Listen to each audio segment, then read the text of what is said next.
نعرف مع بعض ازاي تسطب البرنامج الإحصائي mstatc.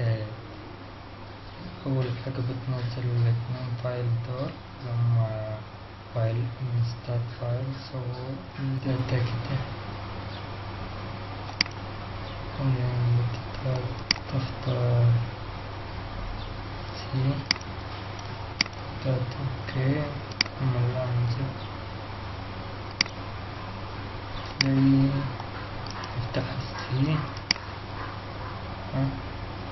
تلاقي عامل فولدر اسمه mstat، في فولدر اسمه داتا نلاقي كده. طيب دلوقتي نشوف هنعمل ايه بالايقونات بتاعت شغالة بقى كده. نختار فايلز ونختار لاب بروز، بعدين تختار سي، وبعدين تختار الفولدر اللي تعمل اللي هو باسم mstat، وتروح ضغط اوكي وتعمل انزل، بعدين اوكي كلوز. تعالوا نشوف السي دي الداتا، نرجع للمستات هنلاقي نزل في الملفات بتاعت المستات كده، ودي السي عادي كده. احنا سطبنا المستات فايلز او ملفات برنامج. عايزين نعرف مع بعض ازاي ندخل ملف داتا في برنامج المستات. تيجي بتعمل ملف اكسل كده دخل فيه الداتا بتاعتك. اول عمود بتسميه رن اللي هو المقررات، دي واحد مقررات الأولى، المقررات الثانية، المقررات الثالثة. دي المعاملات، كل مقررة فيها 4 معاملات زي ما احنا عاملين. المعاملة الأولى دي المعاملة الأولى، المعاملة الثانية، المعاملة الثالثة، المعاملة الرابعة. المعاملة الأولى، الثانية، الثالثة، الرابعة، الأولى، الثانية، الثالثة، الرابعة. تيجي هنا مثلا تعمل صفة وليكن PH أنت عايز طول النبات طول النبات، وهتدخل القيم بتاعتها وليكن مثلا 95، بعدين نقلب 92، بعدها يبقى مثلا 90، 91، 91، 92، 90، 85، 80، 85، 84، 89، 90، 91. خلاص انت كنت مع بعض يعني 85 كده. الملف بتاعنا احنا عملنا اللي هي الداتا بتاعتنا. ازاي بقى ندخلها ببرنامج المستات فايل؟ اول بقف على اي خلية فاضية هنا، بضغط على الزرار بتاع فورمات برينتر، واجي عند السهم اللي هنا ده اروح ضغط عليه كده عشان الداتا بتاعت تدخل في برنامج المستات. وبعدين باجي هنا واعمل ديليت كده للصف الاولاني ده، بعدين اعمل في 12 او سيف از بالنسبة للملف ده، واروح مختار له سي في ملف الداتا بتاع المستات الداتا، وابتدي اسمي الملف اسمي ايه وليكن مثلا داتا بس اغير الصيغة، اختار الصيغة CSV كوما ديليميت، اروح قايل له سيف، يجيني رسالة كده اضغط اوكي وبعدين يس، وبعدين اقوم ضغط كنترول وزد عشان العناوين ترجع لي تاني. عشان ادخلها بقى من برنامج المستات لما ارجع.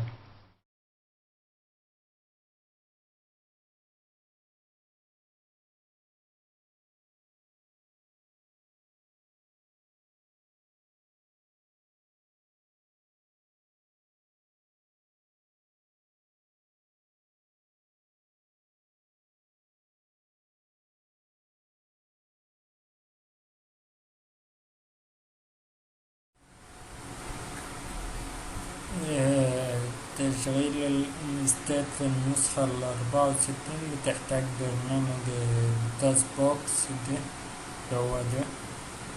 باخد المستات كده، بحط على برنامج التاس بوكس، بيقوم فاتح بالشكل ده. تيجي تضغط 20 من لوحة المفاتيح، أو تيجي على كلمة فايل بتحركه بالأسهم كده لحد ما توصل له، تضغط انتر. بعدين بتيجي بتحرك بالأسهم فوق هنا لحد ما توصل لميك. بعدين بتضغط انتر، هتعمل انت ملف اسمه هنسميه مثلا PH. انتر. العنوان بتاعه بلان هايت. بتسيب السايز زي ما هو، بعدين تضغط بعدين تضغط اسكيب، وبعدين تضغط 4-1 أو تتحرك لحد كلمة سيدايت. بعدين تضغط انتر، بعدين اوبشن، بعدين تضغط انتر، بعدين تروح على كلمة ديفاين، بعدين انتر، بعدين تايتل. طبعا دي بقى اللي هي بتدخل فيها اسماء العمدان اللي هي اللي قلنا عليها هنا. ننزل ده تحت كده. اول حاجة كان اسمه الرب،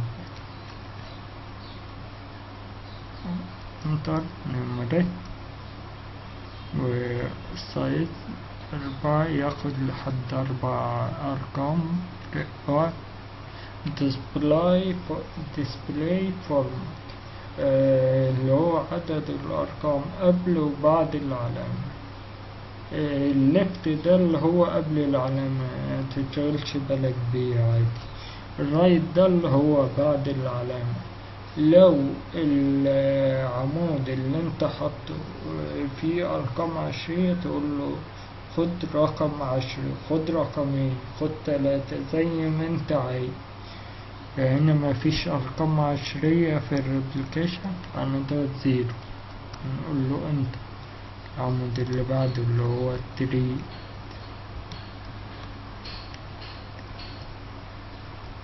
ملاك 4 سماح، برضو مفيش أرقام 10، 0 انتر.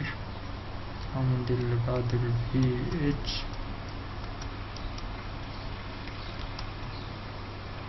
خلاص 3 اضغط اسكيب اسكيب اسكيب لحد ما وصلت للقايمة الرئيسية، وبعدين اضغط 6 اللي هي بتيجي عند اسك 2، واضغط انتر مرة تانية.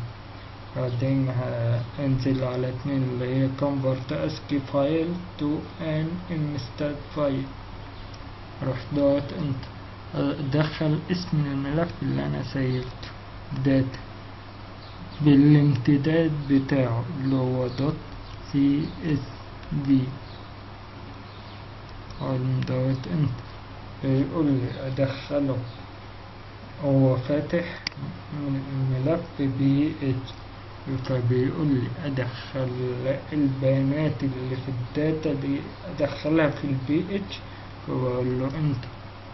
بعدين بكتب له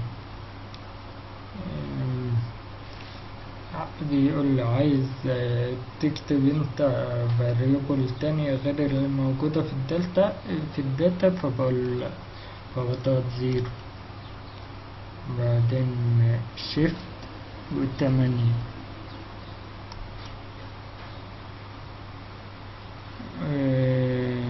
بعدين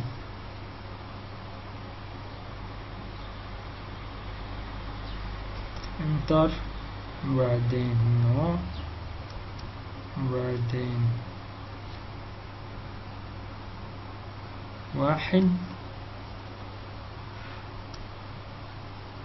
بعدين انتر، بعدين نو تاني،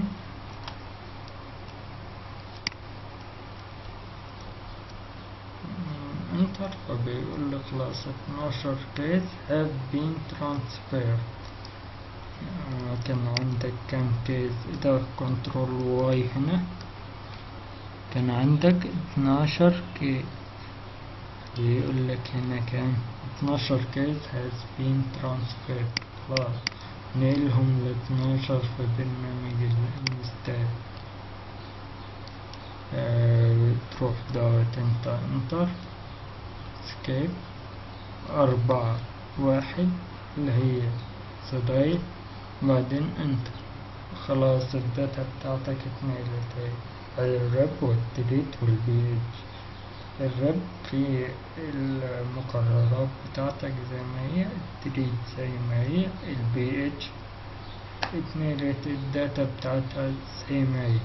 كده نكون خلصنا ازاي ندخل داتا في برنامج المستات.